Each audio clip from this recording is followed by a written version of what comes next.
Sekarang kita lanjut lagi untuk menyiapkan makanan untuk proses pindah rumah. Ini semua bahan kue lekun. Kue yang selalu hadir dalam perayaan dalam berbagai acara hajatan kami, orang Maumere. Bahannya pun mudah dan murah meriah, tapi soal rasa tentu saja istimewa. Bahan utamanya ini adalah tepung beras yang sudah saya tumbuk. Yang digunakan biasanya beras merah atau beras hitam.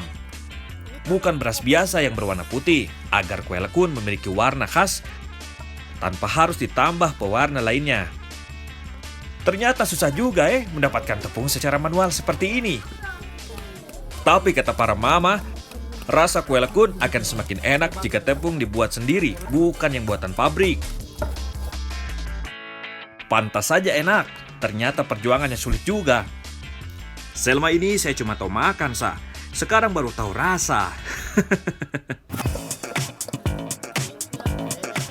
Bahan tambahan untuk kue lekun cukup sederhana.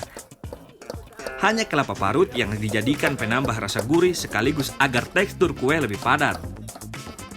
Kelapa yang digunakan adalah kelapa yang tidak terlalu tua ataupun muda. Jadi tidak terlalu kasar, rasanya juga ada manis-manisnya begitu. Nah, yang tidak boleh lupa tentu saja bunga turi. Mama Lince, kasih bersih dulu toh. Yang digunakan itu bagian kelopak bunganya saja, karena rasanya masih manis dan tidak terlalu keras. Pas sudah jadi campuran kue lekun toh. Kue lekun dibuat dengan mencampur semua adonan menjadi satu dan diaduk rata. Pertama kita kasih campur gula dan kelapa parut sampai rata. Baru kemudian ditambahkan tepung ketan yang sudah ditumbuk halus tadi. Jangan lupa bagian turinya toh. Ini bunga turi memang biasa hanya dimasak sebagai sayur. Tapi ternyata bunga turi ini juga bisa ditambahkan pada campuran kue tradisional seperti kue lekun ini. Dengan bahan sederhana ini, dijamin rasanya akan istimewa. Tidak hanya simpel rasanya, tapi juga dijamin sehat.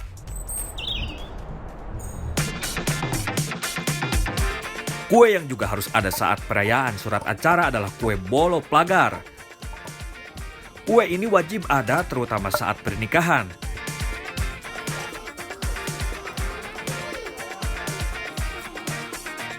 Nah, khusus acara pindah rumah kali ini, kita juga akan menyajikan kue bolo plagar. Bahannya juga mudah saja. Oh iya, biasanya kue ini berwarna-warni. Kue yang bermakna sukacita dan kegembiraan ini tentu saja membutuhkan ragam warna yang ceria biar suasana semakin meriah. Kalau kue lekun tadi dibuat dari tepung beras, maka kue bolo plagra ini pakai tepung ketan putih. Sudah dibuat adonan, tepung ketan yang sudah halus ini dimasak dengan air mendidih. Tepung diaduk dalam air dengan cepat, agar semua tercampur rata dan tidak menggumpal. Butuh tenaga ekstra kalau begini. Untuk Mama Kundeja, tenaganya banyak sekali.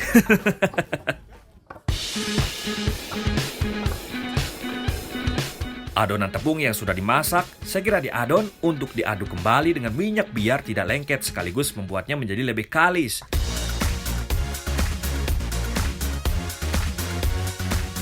Nah, kalau adonan sudah menyatu seperti ini, berarti sudah siap untuk dibentuk. Tapi sebelumnya, kita bagi 3 dulu adonannya biar bisa dikasih warna yang berbeda. Warna yang dipakai hijau, merah, kuning. Kita bisa pakai sari daun suji yang sudah Mama Leli tumbuk tadi toh. Kalau warna merah bisa dari bunga sepatu, kalau kuning bisa jadi warna kunyit. Yang penting bahan alami biar enak, murah, hemat, dan sehat toh. Nonggeri, Iya mama. amala zeno bahasa amala norao. Apa pemurung tutup loh, supaya ini lembut. Oh jadi sudah? Sudah. Oh, tutup Ya, ini tutup lah. pisangnya.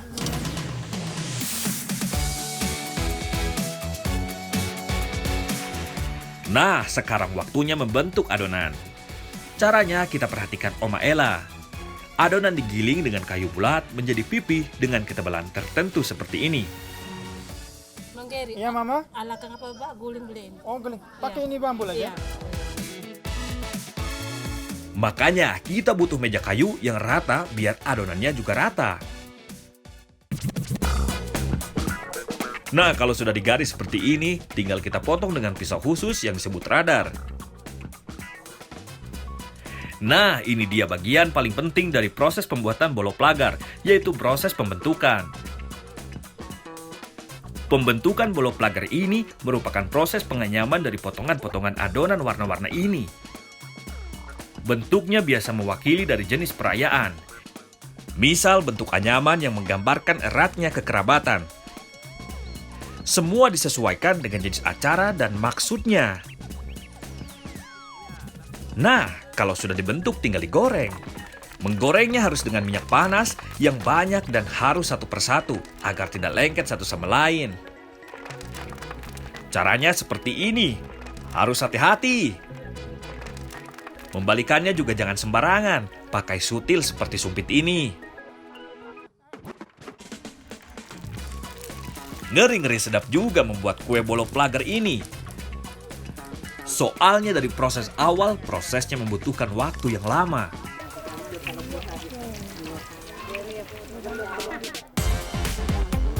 Umumnya, kue lekun dimasak dalam bambu dan dibakar, mirip seperti lemang. Tapi kali ini kami akan memasak kue lekun di atas kuali tanah. Satu adonan dipipihkan dalam daun pisang, kemudian dibakar di atas kuali tanah.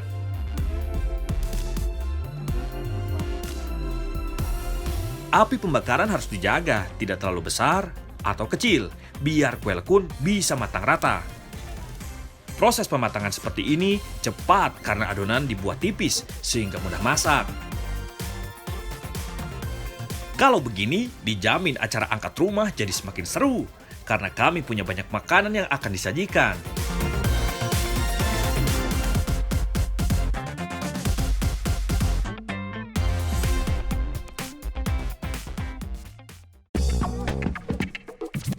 Di desa yang berada di Kecamatan Taliburai, Kabupaten Sika ini, rumah bisa dipindah-pindah posisinya sesuai dengan kebutuhan.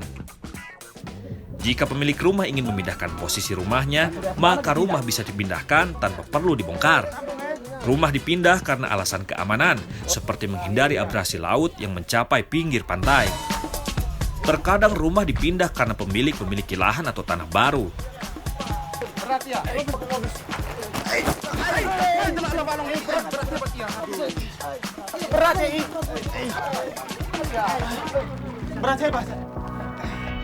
Sebelum rumah diangkat, maka isi rumah harus dikeluarkan terlebih dahulu. Biar barang tidak rusak toh karena proses pengangkatan rumah. Dan rumah jadi lebih ringan saat diangkat. Lumayan toh, bisa menghemat tenaga.